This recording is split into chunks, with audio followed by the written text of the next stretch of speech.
Salam sama gaay dal leen ak jàmm sama chaîne YouTube bi ci vidéo bi nag dama leen a bëggoon woon nan ngeen def ba changer seen mot de passe wifi bi mais bi yoon ñu ngi koy def ak modem bi ñuy woowee Flybox lu yomb la dañuy ubbi suñu Google Chrome après ngeen tàpp l'adresse 192.168.1.1 ngeen bës entrée léegi fii nii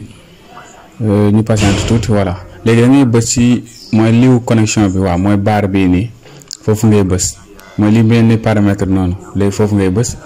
léegi soo ko bësee dinañ laaj benn mot de passe boobu nag mi ngi seen étiquette mooy soo leen ko jëndee modem bi soo leen ko jëndee am na benn étiquette bu mu leen jox ak mot de passe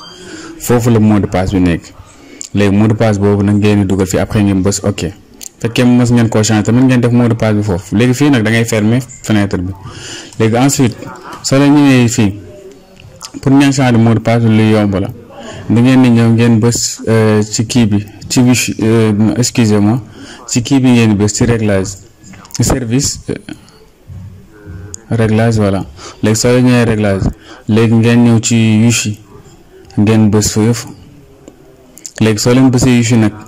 léegi ngeen bës standard léegi soo leen bësee standard fii nii nag léegi soo leen xoolee da ngeen gis mot de passe wifi fii nii léegi fii nii nag ngeen changer mot de passe exemple xaama jox leen benn exemple mot de passe voilà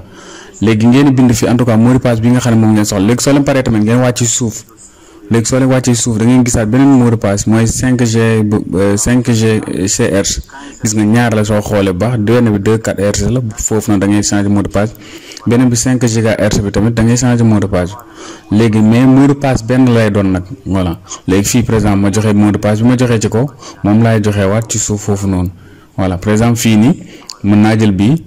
ma tegaat ko fii nii ma copier ko coller waat ko fii voilà même mot de passe la voilà léegi mot de passe bi nag dafa am ce qu'on appelle des lettres majuscules et des chiffres et des lettres minuscules voilà loolu ngeen bàyyi ci xel voilà soo leen koy def lettre majuscule xam ngeen ko su ma juumulee minuscule tamit xam ngeen ko su ma juumulee ak ay chiffres voilà léegi nag lii nii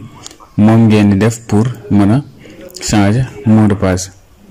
voilà léegi soo leen ko changer ba pare nag ngeen def appliquer voilà léegi soo leen defee appliquer rek da ngeen gis ne vrai mot de passe bi changé wu na voilà léegi nag fii nag li ñuy yemali vidéo te fekkee vidéo bi neex na la maa ngi ñaan ngeen partager ngeen abonné ak sama gaay